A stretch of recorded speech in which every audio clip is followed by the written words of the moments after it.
Jim, I don't think we as Star Wars fans have ever had this much news drop in terms of the future of the Star Wars saga, or saga, as George likes to say, ever. I mean, you can even go back to the sale of Lucasfilm to Disney. They were still only talking about a couple of movies. This time, we have news about 10 series in development. 10 Star Wars series in various films. stages of development. Yeah, there's a couple. There's some information about upcoming Star Wars films thrown in here as well. But of course, Jason, the top priority of the Disney company and this special presentation from earlier today is definitely Disney Plus and the streaming services that the Disney company owns. And that definitely took top priority in this huge Investor Day presentation. But there was some information about Star Wars films that we'll be seeing in the future. Isn't it interesting that was, yeah, I was going to say, isn't that interesting that the Star Wars films actually get a lot less play? And, you were watching. I should say that you were watching the event as it unfolded. I was actually in a high school auditorium watching my daughter's Christmas concert, her choral Christmas, and of course I wouldn't miss it for anything. But my watch, I didn't have my phone with me. My watch was just bzz, bzz, bzz, bzz, bzz, bzz, bzz, bzz, bzz, bzz, as people were texting me. So I'm actually hearing a lot of these, all of these quotes in these audio clips the same time everybody else listening to Rebel Force Radio is as well. So big thanks, of course, to Jimmy Mack as always, bringing us the big news as he leaves no fan left behind, including me this week. Well, that's what we do here at Rebel Force Radio, and because it's so much fun to do it. I was live tweeting the entire Star Wars presentation, and I found it all to be very exciting. And it's probably the most excited I've been as a Disney fan since the last time I was at a Disney park over a year and a half ago. So it was nice to get real excited about all things Disney, but we're here to really focus on what's going on with Star Wars. And yeah, big news drop today. Huge. I don't even think events like Star Wars Celebration or D23 or Comic-Con, I don't think any singular event has provided us with so much information about upcoming Star Wars streaming series and films. So let's get right into it and talk about this presentation. Kathleen Kennedy showed up, and she started talking about the crown jewel currently in the Lucasfilm, on the Lucasfilm crown, and that would be The Mandalorian. We got to see a nice highlight reel of season 2. Yeah, were you worried that you were going to get some spoilers in there? I was watching that sizzle reel, and I thought, maybe they're going to show us some new stuff. I shouldn't say spoilers, but maybe some new stuff for these final episodes. But no, they took us right up to the point where we had left off last week. Right, and I was surprised that there wasn't really any obvious information about season 3 of The Mandalorian. We had heard Giancarlo Esposito say that Jon Favreau was working on seasons 3 and seasons 4, but there was no mention of that really in this presentation. But there was talk about some Mandalorian spinoffs that we can expect to see starting in 2021. Here's Kathleen Kennedy revealing the information about new revealing the information about new projects that Jon Favreau and Dave Filoni are currently working on. Today I'm excited to share with you that Jon and Dave are concurrently developing 2 new spin-off series exclusively for Disney+. One, The Rangers of the New Republic, and the other featuring fan favorite Ahsoka Tano. Set within the timeline of The Mandalorian, these interconnected shows, along with future stories, will excite new audiences, embrace our most passionate fans, and will culminate in a climactic story event.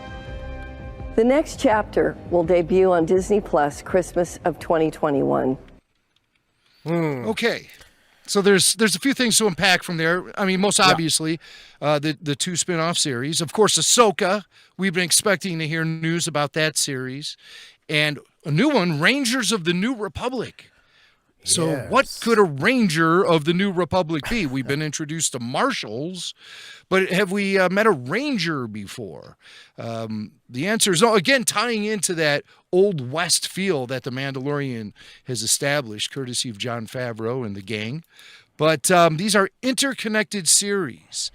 Kathleen Kennedy doesn't mention anything about a new season of The Mandalorian.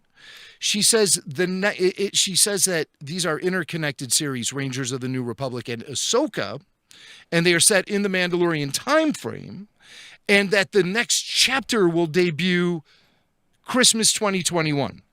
Yep. But what is that next chapter? Is it going to be the first episode of Ahsoka, the first episode of Rangers of the New Republic, or the first episode of season 3 of The Mandalorian? Will The Mandalorian be continuing, or will these series essentially replace The Mandalorian? Maybe The Mandalorian's only a 2-season deal, and the story will continue in new series. I find that hard to believe, though, but I was just kind of scratching my head, waiting for Kathleen Kennedy to drop information about when season 3 of The Mandalorian will debut. I'm kind of leaning toward Christmas 2025 will be season 3 of or 2021. All right, folks, right off the bat, I'm going to tell you, I'm going to get some of these years wrong. And I feel like we've lost a year collectively, so it's isn't a very that the strange truth? thing? Yeah. Is it? And there have been announcements made about upcoming Star Wars films, and then those announcements have been changed. Everything's been pushed back a year. So the next film is coming in 2023. We'll be getting to that. I don't want to jump ahead too far because we're talking Mandalorian here and these spin-offs. So I'm a little bit puzzled. I found the whole wording of that at the end. The next chapter, but what series are we talking about here? It doesn't even really matter. I was a little confused. I would just throw in here that in the press coverage leading up to this event, Mandalorian season 3 was a foregone conclusion. They were all of the reporters were saying, and of course we'll get confirmation of season 3 of The Mandalorian, and so much. Certainly not in so many words. Unless I missed something, but listen, I'm telling you, I had it all typed out on Twitter. Season 3 of The Mandalorian confirmed. And I was just sitting here. I had my finger over the button waiting for her to say the right words. And then all of a sudden she throws Rangers of the New Republic at me. I'm like, whoa, wait a second, backspace. And so it was very exciting to be live tweeting this entire event, this entire 4.5-hour event. I only live tweeted the Star Wars part, but it was a very long day of streaming Disney stuff. Is it possible that by the end of Mandalorian season 2, we still have 2 more episodes to go? Mm-hmm. 2 more episodes to go that we'll understand perhaps what these Rangers might be. In which case, at least that will take, so this season 2 will have introduced us to Ahsoka as well as these Rangers. I was thinking Cara Dune, but you're right. She's a Marshal. But wasn't Blue trying to, he was trying to recruit her. And was that recruiting her into the Rangers? I'm blanking out as to. He gave her the badge, and the badge had white and red stripes on the bottom of it. Yep. And when I was watching that episode with the audio commentary track, the audio commentary track indicated that that was something to focus in on. Because they mention it. And if you look closely at Cobb Vanth, he also wears those white and red stripes. So I think that's just universally the sign of a Marshal. And I think when Blue gave her the badge, he was essentially deputizing her there on the spot. And that's why she then accepted by the time we catch back up with her. Right. And so is she a Marshal? Will she? Here's something that got me thinking. There was no Boba Fett series announced. And the rumors had started not too long ago, and then somebody confirmed to me that, yeah, there is going to be a Boba series. And so I started thinking, well, maybe Boba somehow is, the Boba series is Rangers of the New Republic. That could be, I don't know. Or maybe just it was a false alarm and the Boba appearance in Mandalorian is what we get. You know, that's just but I mean, I have heard so much about a Boba standalone series that it's hard to ignore, considering some of the sources of where that information is coming from. But no word on a Boba Fett series, so we'll have to wait and see on that one. But this would have been the moment when they bring it up, because everything else was mentioned. I mean, from the Mandalorian and many other things. Some we've known about, and some we didn't know anything about until today. And so getting this rapid fire, one after another, bit of information, it's a whole lot. It was exhausting. So, but that's what we can look forward to. Christmas of 2021, the continuation of the Favreau-Filoni team. And their Star Wars contributions, whether it'll be in season 3 of The Mandalorian or an Ahsoka standalone series or Rangers of the New Republic. I want to add that the Ahsoka logo that they're currently using and that they debuted today has design elements of the world between worlds.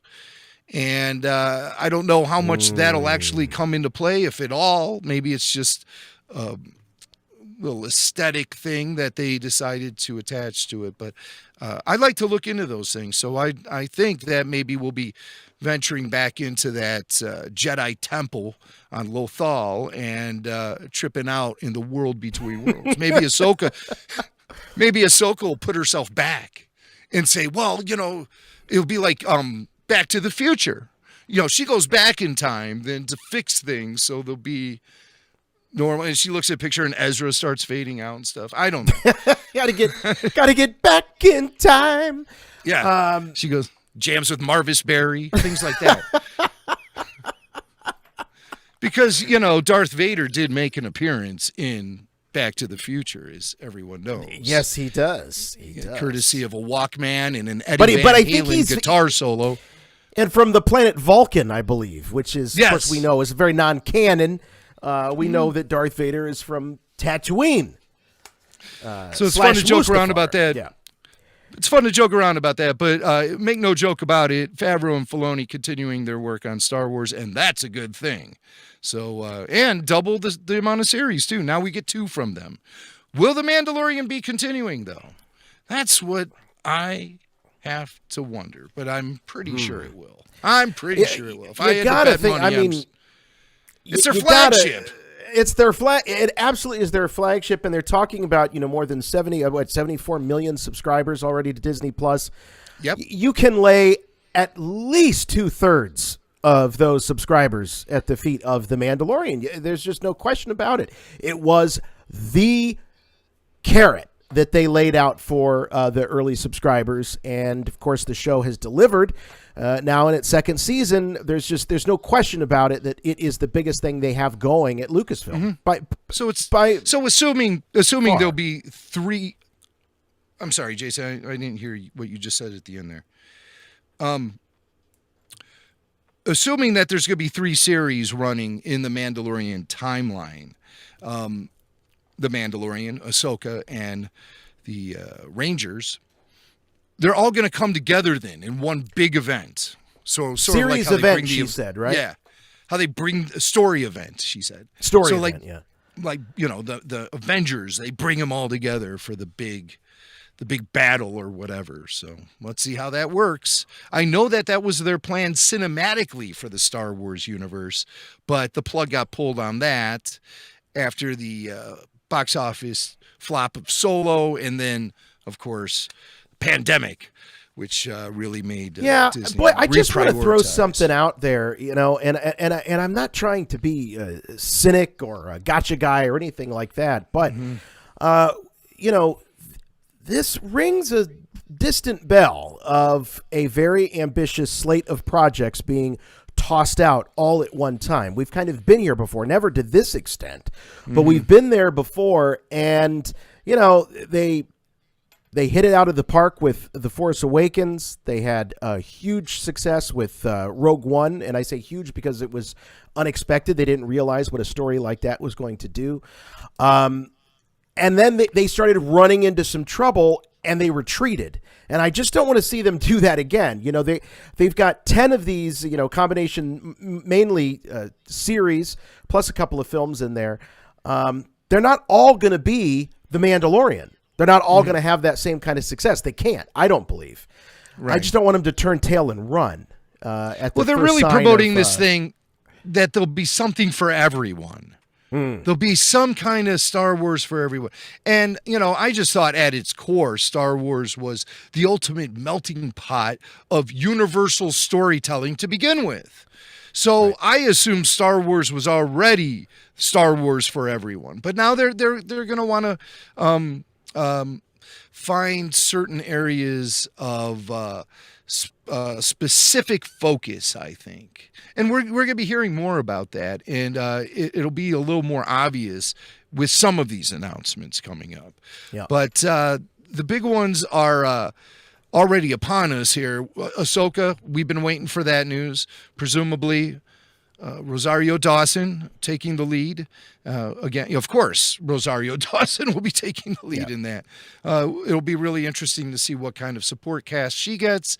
And then Rangers of the New Republic really gets the imagination flowing. I think there's so much we can do. What do you think of, Jim, when you hear the word Ranger? What comes to mind? Ranger from Texas. Well, of course, you know, when I think of a Ranger, I think of a Ford midsize pickup truck. No, I mean, I you know, the first thing that really jumped into my mind was Lord of the Rings, where you had the Rangers. And, you know, we've talked about how Filoni finds himself so influenced by Tolkien. And in Middle-earth, you had the Rangers of the North. And the Rangers of the North were guys who they patrolled places like Rohan and Gondor and places like that. And they're protectors in a way, just like a park ranger protects the environment, protects the parklands. The Lone Ranger was a protector of sorts. And then, of course, there are Army Rangers, so there's a military side to this. But I think it's, like you're saying, I think it's more of that Wild West style meets Tolkien, Aragorn, part of the Rangers. He was a Ranger, Well, you know, like I'm saying, just thinking about the Filoni influence, where would he get a Ranger from? What would he be thinking in those terms? And then, of course, in the Favreau sense, you'd be thinking about the old Western Ranger. And those guys, you know, served a similar purpose. So, you know, I think we'll be dealing with a lot of outer rim patrolling, things like that, you know. But we'll see. You know, a lot of people have been jumping to the conclusion, and I did too initially, that it would be about Cara Dune, like you said. And then I had to remind myself, well, she wasn't a Ranger, she was a Marshal. But, you know, maybe that's just the progression of things. And so that's probably how it's going to go. I mean, they're basically, you know, law enforcement. It's going to be law enforcement for a galaxy far, far away. And I think we've already had a little taste of that when Dave Filoni and Blue tried to pull over the Mando, tried to pull over the Razor Crest. And so we'll probably be seeing more situations like that. You know, I hope it doesn't turn into like Chips in space, but with John and Punch. Yeah, I was waiting for Filoni and that other dude to get their spinoff, a la Chips. That would be, you know, like a buddy cop show. That's what you need. So yeah, but so it'll be law enforcement, Blue. rounding up former Imperials. That's probably a prime motivation here, judging from what Blue was talking about, and in the Mandalorian. So gosh, that's going to be a lot of fun, and again in the time frame of the Mandalorian. So really exploring that area 5 years after the Return of the Jedi. But that's not all, folks. We just got knocked the first two out of the way. There's so oh my God, much we got to pick here. up the pace here. All right, so we've known that there's the Cassian Andor series that's going to be coming along the way. We didn't know what the name of it was going to be. We find out it's simply going to be called Andor. There you go. Andor. Yeah, so here's Kathleen Kennedy with some information about the Andor series, which is already in front of the cameras right now. One of the most exciting and ambitious new series we have coming to Disney Plus in 2022 is Andor, a tense, nail-biting spy thriller in the Star Wars universe created by Tony Gilroy. Tony's incredible success with the Bourne Identity films distinguishes him as one of today's best creators of the modern spy genre. We couldn't be more thrilled to have him at the helm of this new series for Star Wars. Diego Luna will be back in the role of Rebel spy Cassian Andor from Rogue One, and he will be joined by a fantastic new cast that includes Stellan Skarsgård, Adria Arjona, Fiona Shaw, Denise Goff, Kyle Soller, and Genevieve O'Reilly as Mon Mothma. We just began production in London 2 weeks ago. Yeah. Well, that was big news. You know, that was a series, Jim, that I got to tell you, I was starting to get a little cynical about. I thought, I don't know that this is really going to happen. I was blown away to find out that not only is it going to happen, but it's already in front of cameras. That was a big deal, and I was really excited about that. And they played a little sizzle reel and showed some of the sets and some of the scenic design work. And boy, Diego Luna looks like a kid in a candy store. He's super happy to be back there, and he even said, that Rogue One was bittersweet for him and the cast because they no sooner got out there with the fans and were enjoying themselves. And of course, they knew that it was a one and done for them. So this is a chance for at least him and Alan Tudyk and Genevieve O'Reilly to get back out there and, plant their flag again firmly in the Star Wars universe. I'm really looking forward to this one. I really am. If it is as good as that opening sequence to Rogue One where we first meet Cassian and he has to make that tough call to off that guy, his source, his contact. Yeah. It's going to be fun. Yeah. And I heard today, from someone that there's a very strong possibility we'll be seeing Grand Moff Tarkin return as well. So probably using the same CGI assets and possibly the same actor, Guy Henry. That I cannot confirm. But I heard something today. So that's pretty exciting stuff. I'm really looking. So they forward won't to be Andor. shying away. I mean, you got to figure when we're in that time frame, they won't be shying away necessarily for maybe showing the Imperials. Could we see a Tarkin? Could we see a Vader? Could we see? I mean, what do you think about some of these core, legacy characters showing up, especially the baddies? That seem to be a little bit more. It seems to be I think a it's little bit great. more restraint in using them. I think it's great, but I think restraint does need to be used. I would like to see new villains emerge. That's for sure. In the expanded universe, there were all these Imperial warlords. And while we're dealing with a time frame where the Emperor is clearly in control of the galaxy, it would be shocking to see these warlords come into play in the Cassian Andor series. But maybe in one of these Mandalorian spinoffs, we'll see some of those warlords. But I think there's a strong possibility we will see the Emperor himself emerge at some point in Andor, played by Ian McDiarmid. That's a guess. That's just speculation on my part, but it feels right. I feel good saying it. And I wouldn't be surprised to see Palpatine show up. Maybe. Now let me just throw this at you, because I've heard this being tossed about in just the last couple of hours since the announcement, and this isn't new to Star Wars fans. Of course, we've known for a couple of years now that this series was in the works. But how do you build suspense around a character as your lead, where you know their ultimate fate? So obviously, you have to do it with the peripheral characters and situations around them. But that's right. That's who we'll know who are in the perilous situations will be those supporting cast members, right? And because we know what happens to Cassian and his droid too, and Mon Mothma for that matter. But I would like to see some other rebels emerge, maybe some that we know, maybe some that we don't. But, that could be interesting. We'll have to see. We'll have to wait and see. But I'm looking forward to Andor. They showed some cool storyboards and concept art. And so I think it's going to be a promising series. They ran a little sizzle reel, like you were saying.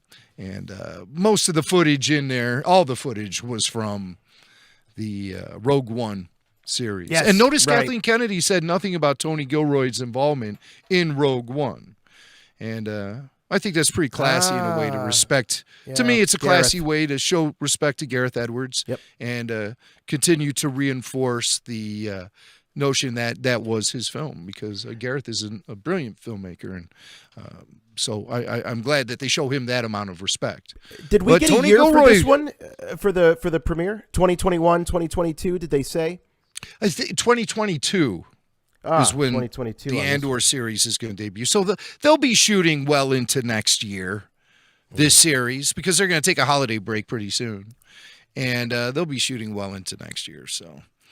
They're not well into, but at least in the first quarter of next year. Sure. So, but yeah, bad guys will be showing up in the Andor series. Some we might be familiar with, some maybe brand new. But there is one bad guy who's definitely going to be showing up for the Kenobi series. And this was a jaw-dropping moment here during the Disney Investor Day presentation when Kathleen Kennedy was giving us series info on the Obi-Wan Kenobi series. Check this out. Obi-Wan Kenobi begins 10 years after the dramatic events of Revenge of the Sith, where he faced his greatest defeat, the downfall and corruption of his best friend and Jedi apprentice, Anakin Skywalker turned evil Sith Lord, Darth Vader. Our fans will be thrilled that Hayden Christensen will be returning in the role of Darth Vader. This will be the rematch of the century. The series is directed by Deborah Chow, coming off the great work she did with us as a director on season 1 of The Mandalorian. Production will begin in March of next year. Wow. Wow. Big news. That's absolutely huge news. If they were going to one-up Obi-Wan in some way, the only way to do that is to confirm that, his arch nemesis, not only just the character of Darth Vader, but in the actor Hayden Christensen. And she mentions, Jim, rematch of the century. And I know that you and I have gone back and forth over a decade plus talking about Vader's line in A New Hope. You should not have come back. And I don't want to put words in your mouth, but I believe you have speculated, or you believe, perhaps it's part of your headcanon, that perhaps they did have some contact between the events of Revenge of the Sith and A New Hope, and perhaps that's what they're going to show us in this series. Maybe. Yeah, it tells me old Ben is going to be going off planet. We're not going to be stuck on Tatooine the whole time. I'm sure we're going to get a healthy heaping portion of Tatooine in the series, but Ben is going to take off. And when Vader says you should not have come back, does he mean to the galactic conflict, or does he mean to the Death Star itself? Old Ben certainly knew his way around the place pretty well, I think. And he knew it was no moon. It was a space station right away, just like that. I know I've talked to Big Steve Glosson a lot about this over the years as well. And we've had a lot of compelling conversations. And just to even have a little hint that this could possibly come true is absolutely mouthwatering and tantalizing. And on top of it all, I think we're going to be seeing some Vader, maskless Vader, considering they're bringing Hayden back into the role. Right. Why? Otherwise, why do that? Right? Why do that? I mean, they didn't flashbacks, bring Hayden back. maybe. They didn't bring Hayden back. Well, yeah, maybe. They didn't bring Hayden back to the role for Darth Vader in Rogue One. Right. But I think we'll be seeing some meditation chamber stuff, or maybe even a duel where, much like the duel with Ahsoka, the helmet gets damaged and you can see part of his face underneath, and hear his voice. Yeah. Now I gotta ask, because I know that you are not necessarily a fan of this version of the tortured Anakin / Vader, where, you know, he's in the meditation chamber holding a rose that reminds him of Padme, or, you know, something like that. And I'm just curious if you think that that might be the direction that they go with this, or do you think he'll be the stone cold monster? Because this is 10 years past Revenge of the Sith, but 10 years prior to A New Hope. Right. So we could be dealing with a Vader who is still struggling a little bit. I always believe that the only way that Anakin Skywalker could live with himself after realizing that he killed Padme, from a certain point of view. But I mean, that's what Palpatine told him, so he had to believe it. And I think the only way he could live with himself was by becoming someone else, literally becoming someone else, killing Anakin Skywalker, becoming more machine than man, becoming twisted and evil. That's the only way he could live with that. Otherwise, he might have just wanted to end it all, because she was his motivation, his prime reason for living, his prime reason for turning his back on the Jedi and everything that he had lived for, turning his back on himself. He did it all just because he couldn't live with himself after realizing that. So I think maybe I think it could promote some kind of traumatic moments if he is still struggling with that. And but are you going to be okay with that? Are you, or is that something that you're okay? Yeah. I'm excited to see Anakin or Hayden get another shot. Yeah, because I've really been spending a lot of time reevaluating his acting performance in the prequels and appreciating his acting performance in the prequels. There are times when I think you can be critical about him and call him out as being corny or whatever, but I watched Attack of the Clones and I was like, wow, this guy's bringing his A game the whole way through. How come I'm just now realizing that? You know, but I really think he's a pretty quality actor, and I think we've yet to see him realize his full Star Wars potential. So I hope I'm so happy for him that he's going to get hopefully his due in a second crack at bat. So yes, can't wait for Kenobi. That'll be coming in about a year and a half. That's my guess. But you know, time goes quickly. Remember that period where, like, can't wait for episode 7. Now look at us. Here we are. Now look at us. Oh God. So okay, trying to catch my breath after hearing that Hayden's coming back. Here comes another one. Kathleen Kennedy throws us something that is totally out of left field. There have been no rumors about this. There's been no talk about it. There's been nothing leaked about it. But it's amazing to find out that there's going to be a Lando Calrissian series coming. Lando Calrissian is the galaxy's smoothest, most notorious scoundrel, and he'll return in a brand new event series for Disney+. Justin Simien, creator of the critically acclaimed and hugely popular Dear White People, is developing the story with us now. A massive Star Wars fan himself. There you go.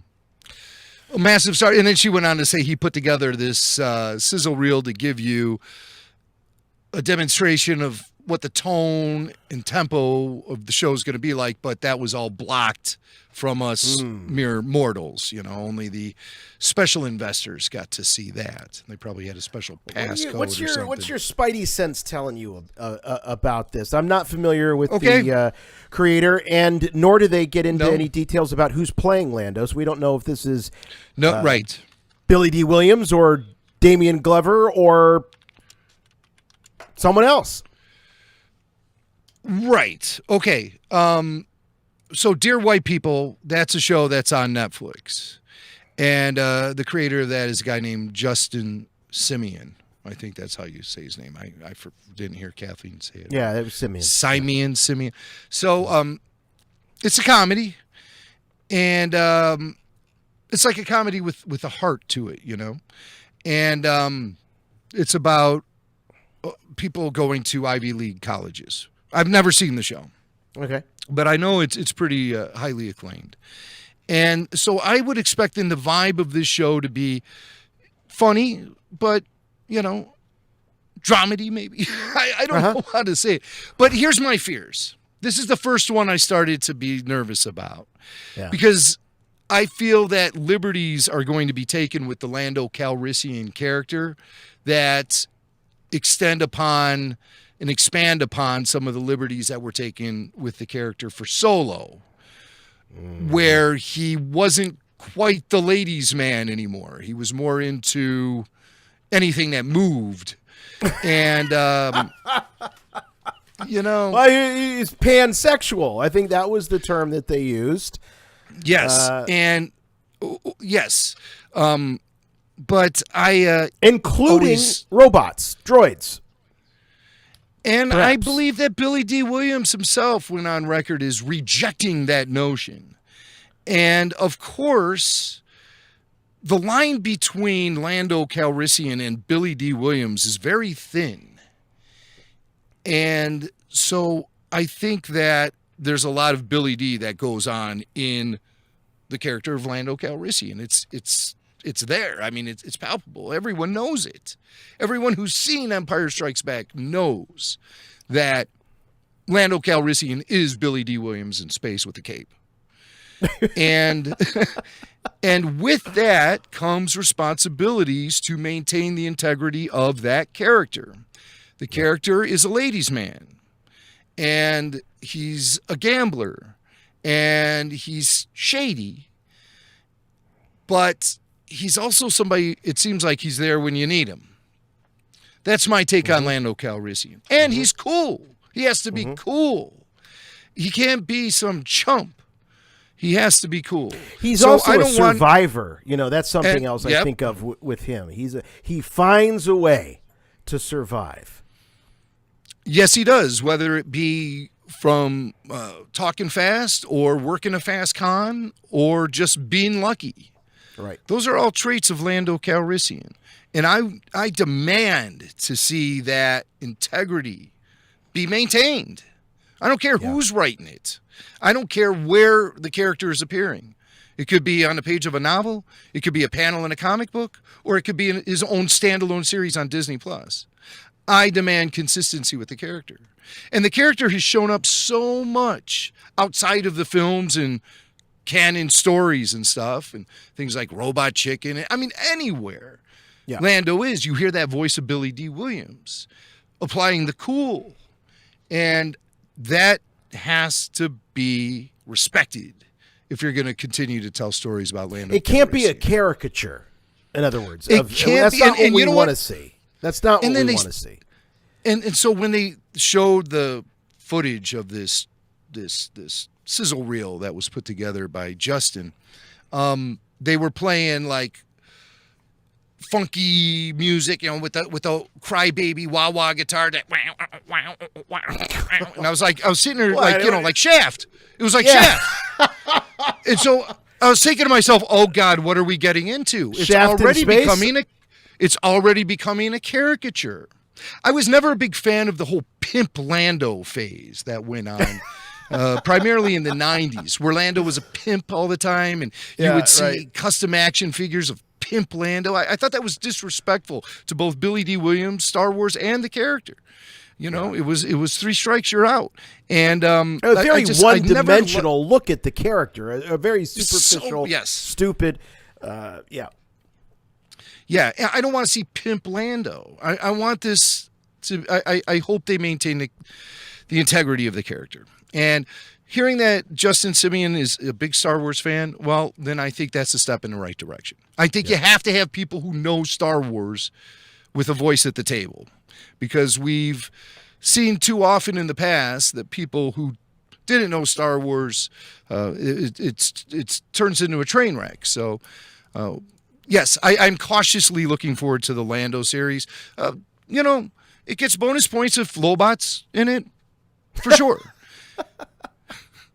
Well, doesn't it? Bonus for Lobot, of course. And I want it based on Cloud City. Oh, wait, is that too much to ask? Wait. All right. So on your wish list, it's a prequel in the sense that it's not the further adventures of Lando. Mm-hmm. So this wouldn't be him off with and her name's escaping me from episode 9. Kira. The character Kira. Finding out who her parents are or anything like this. No. You're thinking of from The Rise of Skywalker. Rise of Skywalker, from Solo. 9. Yeah, not Kira. Her name was Janna. Janna, thank you. Yes, Janna. Ooh, I forgot about that. Because there was let's find out. Wasn't there? Yeah. There was a little bit of a cliffhanger there. She wanted to know who her family was. Could we be seeing a Lando series with Billy D. Williams as Lando? Well, I don't know. Based on the music track that you were describing, I have my doubts now. But well, you know, but that could just be incidental music that they were just playing to capture. But see, I thought they were playing it to capture a vibe. So, you know, we shouldn't look into that so much. The production value of this presentation, we shouldn't maybe look into that. Maybe we're looking under the wrong stones. But could we be getting a Lando series that is a continuation of the story laid down in The Rise of Skywalker? Lando has reacquired the Falcon. Chewie is in it. Now we're getting somewhere. Yes. Okay. Because, you know, most people, your natural inclination is to go, oh, well, they're gonna bring Donald Glover into it. But who knows if Donald Glover's available to do something like this? The guy's, he's rapping. He's highly sought after in Hollywood. He's got a big career. He's Childish Gambino. Oh, I called him Damian Glover. I'm sorry. Donald. Oh, did Glover. you earlier? You called him? Yeah, I did. I said Damian. I didn't hear that. I didn't hear that. I would have corrected you. I would have corrected you. I know you would have. No, yeah, I was thinking. I don't know who I was thinking. Who is there a Damian Glover? There's a. I don't know. There's a Damian. There's so many Damians. Let's move on. Let's do that. But I mean, all right. That's fun to think about. That's fun to think about if the story. And I'm glad you brought that up. It's fun to think about if the story is going to continue Lando's story post The Rise of Skywalker. I think it's kind of a long shot, but I mean, they're going to bring Harrison Ford back to play Indiana Jones, and Indy 5, they confirmed that's still happening, and it's going to start shooting in the spring. And so if they're going to bring back, 79-year-old Harrison Ford, I mean, Billy D. Williams is what, like 83 or something? Why not? Why not? So that's really amazing. So stay tuned. That'll be interesting to observe what's going on with the Lando series. I do want to say I am a big fan of, despite some of the weirdness that went on behind the scenes with the character and all of that, I do think that Donald Glover did an incredible job as young Lando. I would love to see him in a Lando project. Mm-hmm. And he did provide some laugh out loud moments in Solo. So he does. I thought he was quite good. Mm-hmm. Yeah, he was a highlight of the film. Again, despite the liberties taken with his character in sometimes subtle ways and sometimes not so subtle ways. But bring back the cool. So here's something that really came out of left field: a series announcement about an animated series coming to Disney Plus. Star Wars Visions will be a series of animated short films celebrating the Star Wars galaxy, through the lens of the world's best anime creators. This anthology collection will bring 10 fantastic visions from several of the leading Japanese anime studios, offering a fresh and diverse cultural perspective to Star Wars. Wow. Anime Star Wars shorts. If done right, this could be extremely effective. Yes. There have been several fan-made versions of something similar that were, I think, very, very powerful. Check out on YouTube, there's a short animated feature called TIE Fighter. It's about 7.5 minutes long. It's spectacular. And it's done in anime style. Very good job. And created by a fan. If this new series has even the slightest flavor that this TIE Fighter short film has, then we're going to be in for a wild ride with Star Wars Visions. So that seems pretty interesting. I wonder how these are going to be released, if it's going to be multiple shorts in a single episode, or if each short will be an episode itself. We'll have to wait and see. But there is, because I wonder that, because there is a section on Disney Plus for Star Wars shorts where you'll find things like the BB-8 little cartoons and whatnot. Yes. You know, and I think some Lego shorts are in there too. I will tell you, of all the news, and I read off all the news to my family when they got back from the big choir concert. This was the one that made my daughter perk up. She's a huge anime fan, loves that style, loves Asian culture, and she was very excited about this kind of take on Star Wars. She thought it'd be great. Wow. Michael Mack, big anime fan himself, so he was pretty excited. So that's something to look forward to. Here's another interesting animated announcement. I hesitate to call it a series because I'm not really sure what this thing is going to be, but when I heard the announcement, again, the jaw hit the floor. Lucasfilm Animation will be teaming up with our unparalleled visual effects team ILM to develop a special Star Wars adventure for Disney Plus, a Droid Story. This epic journey will introduce us to a new hero guided by our most iconic duo, R2-D2 and C-3PO, on a special mission known only to them. Oh, now we're talking. Now we're talking. Did someone say 3PO and R2? Yes. Now and, that's Star Wars, Story. baby. That's Star Wars. Yeah, shades of the old Droids animated show from the mid-'80s with R2 and 3PO teaming up with a different hero, one that's probably unknown to us, you know. They used to hang out with guys like, who did they run around with in the old animated show? You remember any of the names of... the names, I don't. There was a Kybo Ren in the old Droids animated series. Kybo Ren. You know, I would love. I wish they would put that out on Disney Plus because I would love to go back. I know some of them are on YouTube, and there's been some DVD releases, which I could kick myself because I didn't get them when they were officially released. But I would like to go back and catch some of those because I remember being so excited when it premiered back in 1985. It was a big deal.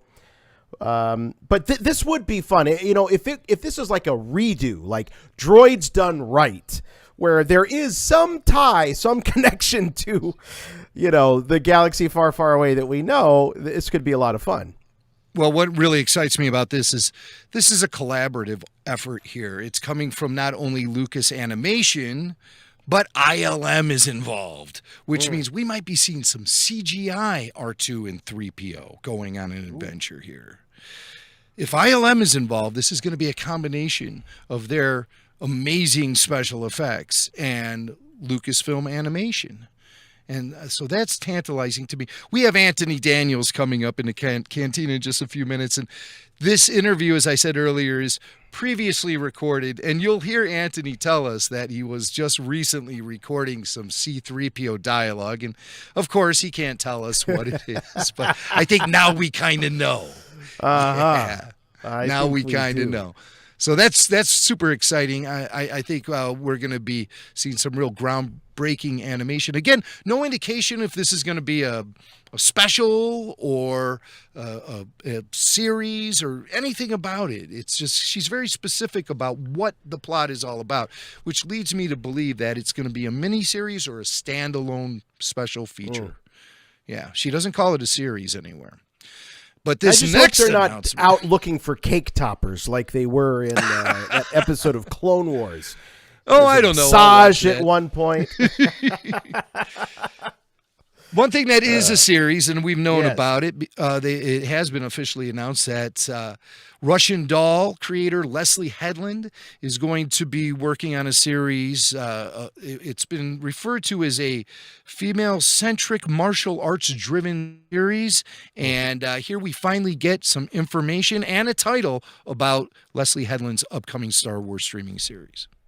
Leslye Headland, Emmy-nominated creator of the mind-bending series Russian Doll, is a boldly innovative filmmaker bringing her new Star Wars series to Disney+. The Acolyte is a mystery thriller that will take us into a galaxy of shadowy secrets and emerging dark side powers in the final days of the High Republic era. The High Republic era, which will be launching next month with the publication of the first novel of the High Republic series that's been, highly touted. Boy. High Republic series. It's been coming for a while. I have a copy of that book too, by the way, Jason, and I'm 7 chapters in, and it basically is, setting up this big disaster that happens in the galaxy that sets off the story of the High Republic, and it's written by Charles Soule. Like I said, I like his writing style, and I so far 7 chapters in, I'm enjoying it. I am enjoying it. So, boy, when they announced this big project of the High Republic, it had a code name there for a while. I never would have guessed that it was going to find itself on the screen with a live action series on Disney Plus. I thought for sure that the Headland series was going to be the Ahsoka Tano series. I thought that it, there were other theories out there, but this Dave Filoni's not going to give up Ahsoka ever. I don't think ever. I think Filoni is cultivating. Filoni is cultivating Ahsoka to eventually lead him into feature films. I firmly believe that. And, the Ahsoka series will just be another stepping stone for him on his way to achieving that goal that he established for himself a real long time ago. So, but this is going to put the High Republic on the map in terms of, if this series takes off and people are enjoying it, then it is going to encourage them to go in there and read the tie-in. That material is going to be then considered tie-in to this series, as opposed to the reverse. So this is going to definitely be the flagship of the High Republic era, this series with Headland. And it's very Sith-y, if you notice. Rise of Dark Side powers. Yeah. I think, and I think we're going to see some femme Sith in this. Ooh, wouldn't that be great if they brought back Darth Talon? Yeah. As we know, George Lucas was heavily considering Darth Talon as being the antagonist of his sequel trilogy. Right. So maybe some of those ideas will be dusted off and incorporated into the Acolyte. So very interesting. And, that's some uncharted territory for Star Wars and us fans. So that has a lot of potential. Speaking of potential, anything Taika Waititi touches is gold, in my opinion. And I'm eagerly anticipating his foray into Star Wars filmdom. And we get a little update on where he's at with his Star Wars film currently in pre-production or in development. Our Star Wars theatrical slate is pushing forward into a new future era. As we announced recently, we're currently developing a brand new Star Wars feature with acclaimed filmmaker, Academy Award winner, Taika Waititi. Taika's approach to Star Wars will be fresh, unexpected, and unique. His enormous talent and sense of humor will ensure that audiences are in for an unforgettable ride. He's currently hard at work writing this next adventure. Thoughts? Not a lot Listen there. to the words. The words she uses, Yeah. unique. Unique is always that's always sort of a rough word to use. That's like a word you use when you can't think of any others. Well, it's unique. Like, she has a great personality. The last time I heard somebody talk about Swank, that's pretty funny. But listen, the last time I heard somebody refer to Star Wars going in different directions and unique was episode 8, and we know how that turned out. I mean, you love it or hate it, you know that it had a serious impact on the fandom and really drove us apart. And I really want Star Wars to bring every fan together and discover the universal quality and nature of Star Wars that makes it appeal to everyone, and George Lucas was able to nail that, and I hope Taika Waititi is. She emphasizes the word humor too, and we know Taika's a funny dude, but I hope that there's a lot of reverence being paid to the actual source material, Star Wars, and wherever Taika takes it. I think it will be pretty cool in the end. I'm like, talk about uncharted territory. Yeah. Who knows where he's going to lead us, but it could be another High Republic era thing, if they really want to capitalize on that. If I want to try to place a time frame on where Taika would place his film, it could be part of this whole High Republic era whoop-de-doo that's going on, or it could happen 100 years after Episode 9. That's kind of where I think Taika Waititi would want to go with it. There have been so many rumors, Jim, over the last few years that there is a Knights of the Old Republic era project in development. That's right. I just wonder if perhaps he may have picked up the reins on that project. It does seem it's hugely popular. I think it polls very well with fans, and it's got some, great sort of mythological undertones, and right. So it was rumored the Benioff Weiss. It was rumored the Benioff Weiss series would also delve into that Old Republic era. But then again, I mean, how thick is the line between Old Republic and High Republic? It's all old to me. So we'll see. We shall see. But, just nothing but head scratching going on when thinking about the Taika Waititi film. And no release date applied to this film. We had assumed that it would be the 2023 release.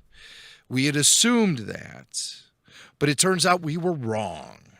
Here's the final big bombshell that gets dropped on us today. It's what the next Star Wars film release is going to be, who's directing it, and the title.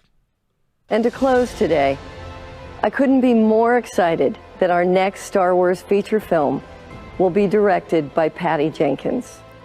Patty, director of the Wonder Woman franchise, will bring her inspired vision to Rogue Squadron. This story will introduce a new generation of starfighter pilots as they earn their wings and risk their lives in a boundary-pushing, high-speed thrill ride. The legend of Rogue Squadron has been long beloved by Star Wars fans and will move us into a future era of the galaxy. Rogue Squadron will be released in theaters Christmas of 2023. There you go. Christmas of 2023. So, we'll be doing, when will we'll be at the Playhouse then? It'll be open. Yeah, I think we'll be at Playhouse Square. Yeah, we'll be back open by then. We'll be at Kennedy's Cabaret and inviting everybody to Rogue Squadron in Cleveland. Tickets go on sale next week. Look at the RFR. No, I'm kidding, of course. Boy, they are holding on to that Christmas film slot, aren't they? That's yes. Yeah. That's it. Rogue Squadron, there were rumors that there would be I remember back in the day, in the 90s, when the Rogue Squadron novels were coming out, written by Michael Stackpole and Aaron Alston, and there were rumors that there was going to be a live-action Rogue Squadron Saturday morning TV show.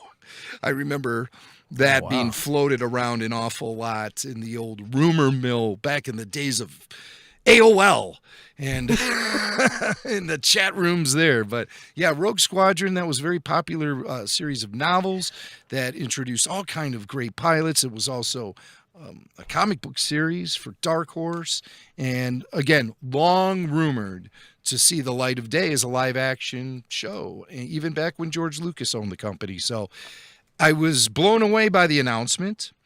Patty Jenkins, of course, Wonder Woman, amazing. She also directed Monster.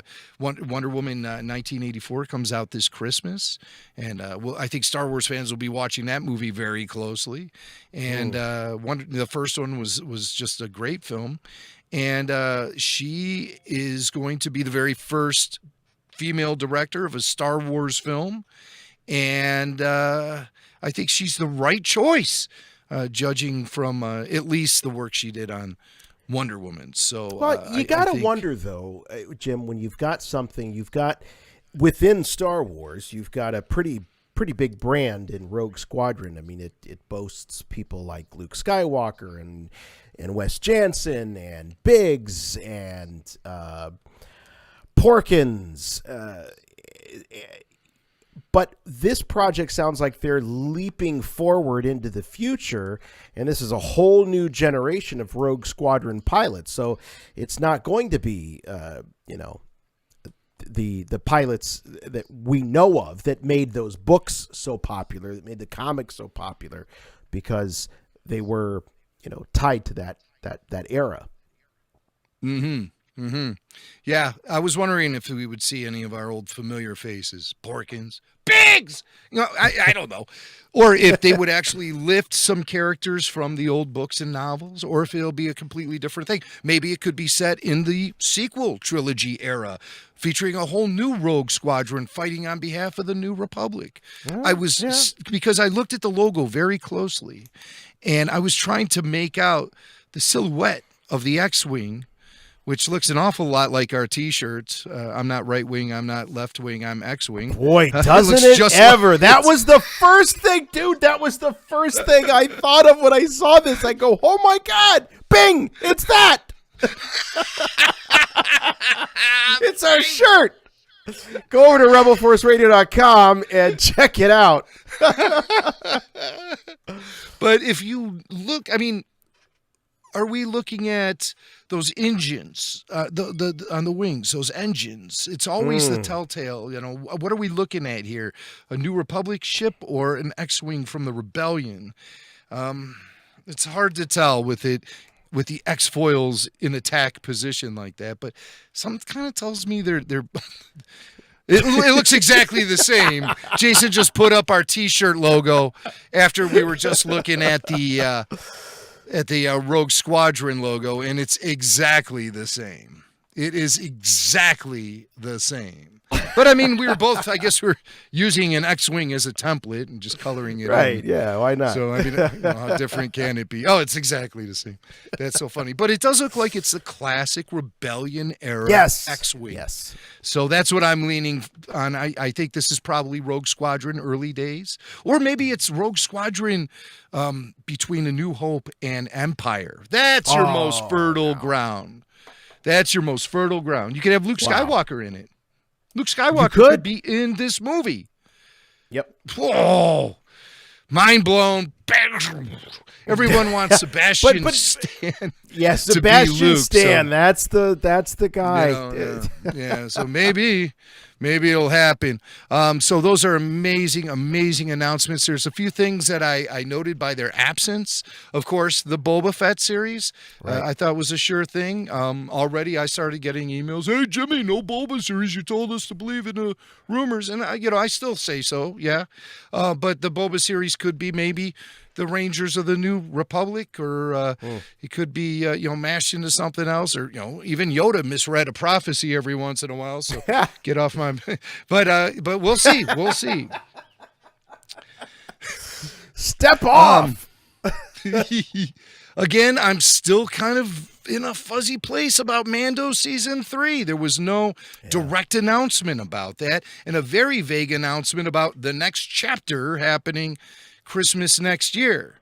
with 3 series to choose from, we don't know what exactly that's going to be. I'm sure that'll be clarified in the months You think to we come. could get in a situation, Jim, where they're alternating? Like you do a season of Mandalorian, then you do a season of Ahsoka, then you do a season of Rangers, and then I don't know. It just seems like such a. I can't imagine the shareholders supporting the abandonment, even if it's temporary, of the biggest thing they've got going over there in terms of Lucasfilm. That's why I think it's a long shot. So I think it's a long shot the Mando is going away, but I'm just judging by what was presented in this Disney Investors Day presentation. And I mean, wouldn't of all the things that you could have said to the investors to really make them feel good, I would think that in the top 5 would be, and we're all excited for Mandalorian season 3 hitting Disney Plus next fall. I mean, that one seems obvious to me, but you're right. Well, in the wake of a lot of preseason rumors about strife on the set, pushback from Pedro Pascal, and actually to the point where he was asked to leave the set, those are all just rumors. I've never been able to. I poked around. I tried to verify these rumors, and I was told that Pedro was there on the set all the way till the last day of the season. So I don't know what to believe there. But and also I know that there's always drama on shooting sets, and that drama can easily be blown out of proportion when it gets spread around on the internet as fact. So I think there's a Mando season 3. I think they'd be crazy not to, but there could be circumstances that are preventing that, and they're just looking to spin off that storyline into other series. Something else that I noted, there was no announcement regarding Rian Johnson's trilogy. I think we would have heard something about that today. It appears that the film slate is pretty busy right now if you consider 2023 for the release of the Patty Jenkins film, then assuming 2025, that slot will go to the Taika Waititi, then you have 2027, which could be potentially a Rian Johnson film. But what kind of director wants to get locked in for something that's not going to be released for 7 more years, you know? Typically, that doesn't happen. Sometimes it does, but that's when people have like pet projects and stuff that they've been developing themselves for years and years. It's not part of a big franchise. I think the Rian Johnson trilogy is absolutely DOA. There's been I agree. I agree. Again, if we're looking at this through the lens of investors, I don't think that is a name that, I mean, maybe in Lucasfilm, Rian Johnson is a name that carries, some feelings of, fond feelings, but I don't think that in the halls of Disney, and certainly not in the C-suite, that is a name that brings a lot of confidence. Now, again, Knives Out, huge success. I hear from people all the time saying, you got to see this movie. This movie is great, this Knives Out movie. And it very well may be. And I do intend to maybe check it out over the holidays. But just because you can make a great independent, quirky film doesn't mean you can make a great Star Wars film. And that's, I think, the case with Rian Johnson. But yeah, you could be a great filmmaker and terribly wrong for Star Wars. You have to have the chemistry. You have to have the acumen. You have to have the touch. There's all these things. And a lot of people will argue with us that, Rian Johnson certainly is well qualified in all those areas. But we've all seen the fallout, certainly. There was a lot of rumors that there was going to be a High Republic animated series announcement. That didn't happen, but that doesn't mean that's not in development. We know that the High Republic is something that is emerging as more and more priority for Lucasfilm, and something that's been bandied about in the rumor mills a lot is a Dr. Aphra live action series. No information even coming close to that. Thank God. The Bad Batch, though, was brought up. Mm-hmm. The Bad Batch was brought up, and there was a little trailer shown. I don't think we really have time to go through that trailer, but I do want to point out that Fennec Shan was clearly visible in several shots in that trailer. The trailer looks spectacular. It definitely looks like it's picking up on the quality left behind by the Clone Wars. Absolutely. And, I was so relieved to see that it looked like it was a direct continuation of that look, that feel, that vibe. In fact, if you notice at the end of the sizzle reel or the trailer, they do this thing where it starts out as the Clone Wars logo and then it kind of fades and washes and becomes the Bad Batch logo. So to me, that's symbolic of the fact that this is a sequel series in a sense. Absolutely it is. And which all but guarantees the appearance of Hondo Ohnaka. I'm starting to get burnt on Hondo, ladies and gentlemen. Oh, yes, no. His action figure just came out. You can't be burnt on him yet. Well, I've had a Hondo action figure for years. Right. But he was not spotted in the trailer. I'm just joking. But Fennec Shan was, and also Grand Moff Tarkin is in the trailer. Governor Tarkin, whatever, is he Admiral Tarkin at this point? I don't know. But he's Tarkin and clearly voiced by the great Steven Stanton, friend of ours here at Rebel Force Radio. So no question, that was clearly Steven's voice in his take on Tarkin. So very happy. So let's run down real quick everything we heard about today. Wow, what a list. We have 2 new Mandalorian spinoffs announced, Rangers of the New Republic and AHSOKA. Andor series finally gets a name. Kenobi series finally gets a name. Obi-Wan Kenobi. I would have preferred just Kenobi, but then they might have been looking. They might have been looking at their roster and they're like, "Well, we have Ahsoka, we have Andor, we have Lando. We need to have more words in these titles." Let's call that one Obi-Wan. I would have called it Old Ben and just left it at Old that. Ben. Old Ben. I like that. But maybe he's not so old in this one. And maybe they just think like old, that won't sell it. But I mean, it worked for remember, Old Man he Logan. says that's a name I've not heard in a long time. Yeah. A long so why come? time. Well, maybe he hears it for the last time in the series. Last time. He's like, I don't want to hear that name anymore. So, and then we have a Lando series. Big surprise there. Lando. And Star Wars Visions animated series, shorts, I should say, they're shorts. A droid story about R2-3PO and a hero we have yet to meet. I don't know if that's a series or a standalone. We'll find out. The Acolyte, which is Leslye Headland's new, I should say, High Republic era series. End of the High Republic, Rise of Dark Forces. Sounds interesting. And it would be great if Darth Talon showed up in that bad boy. Good to know Taika Waititi is still on the roster and still working on Star Wars. And then, of course, the big surprise about the next film in the franchise, Rogue Squadron, from Patty Jenkins. Should be mind-blowing. I can't that believe feels all like this a info. fast track, doesn't it, Jim? Doesn't the leapfrog of the Patty Jenkins Rogue Squadron film over the Taika Waititi? It seems just like they really are pushing that one perhaps a little further. You know, maybe it's just been quiet for a while because out of respect to Warner Brothers and Wonder Woman 1984, they, to announce then that Rogue Squadron is coming, I don't know what's worse though. I mean, Wonder Woman is coming out in a mere 2 weeks or so. So it's, This either might help the Wonder Woman movie or it might overshadow it a little. I think it'll all work together just fine. So who knows what the reason is?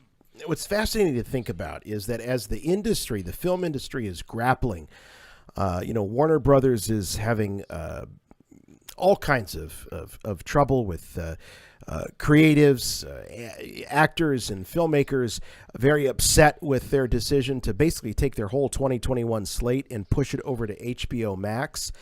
These people are saying, wait, I didn't make this project. I didn't sign on for this project for it to be a direct-to-streaming thing. So I think they're dealing with a little bit of stigma, carried over from the years of direct-to-video films, always sort of signaled that it was a lesser-than product. But, clearly the pandemic and the circumstances have made it such that people are looking for convenience and looking to be able to stay at home more than in the past. So Disney's in a really good place here when you look around at the other studios where they, when you think about Bob Iger's autobiography, where he recognized that streaming was the future, he went to all the various divisions of the Disney Corporation that were producing content and said, look, there's going to be times where we're going to be taking what you put out and we're going to be putting it on Disney Plus, and got everybody on board. And so you've got this big celebration of all this great, incredible content. One or two things might show up on a big screen. The rest of this is going to be on Disney Plus. And you juxtapose that with what's going on at some of the other studios, and it's night and day. I mean, I really have to give it to Bob Iger for being, I think in this case, a real visionary in aligning the company to be able to support this content coming to Disney Plus.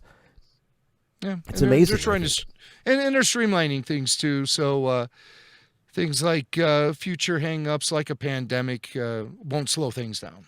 Right. So they're developing an interesting pipeline and a way to distribute this content, and it's going to be fun. It's going to be a fun ride to watch all of this stuff emerge. That's a lot of after shows there, pal. Boy, is it ever. I gotta figure out. We're gonna have to franchise that. I don't know. No, I'm gonna be watching it. So if I'm gonna be watching it, I might as well be talking about it on a podcast or on YouTube. Our buddy Paul Bateman, he let us know that, and I don't know if this is public information or what, but our the volume, that concept, that the model of that style of filmmaking is being duplicated in various sites around the globe. So there are other studios that are going to be having that same technology to support all of this, the production of all of this. Yeah, they mentioned that. Kathleen Kennedy did bring up that technology and did a little victory lap. Hey, any mention of Kathleen Kennedy's retirement or no, none of that? She's not going anywhere. She's not going anywhere. She's got to shepherd this whole new era of Star Wars in. All right, fine. Well, as long as she stays out of the creative process, I think we'll be fine. Well, we'll see. We'll see. But she's got a lot. She's got a lot to manage right now. So yes, she does. Let's keep her real busy. Real busy with the paperwork. Well, she did a good job. She did a good job. Did a good job today, and I support Star Wars. So if she's going to be there, I'm going to support her. So because I'm really excited by all of this news about all this new content. I think we have a lot to look forward to as Star Wars fans, and again, there's going to be so much content that it'll be easy to ignore the things that don't really connect with you. Hopefully, everything will connect with all of us, but that's a tall order. So we shall see. But I'm pretty excited. I'm really excited, actually. So.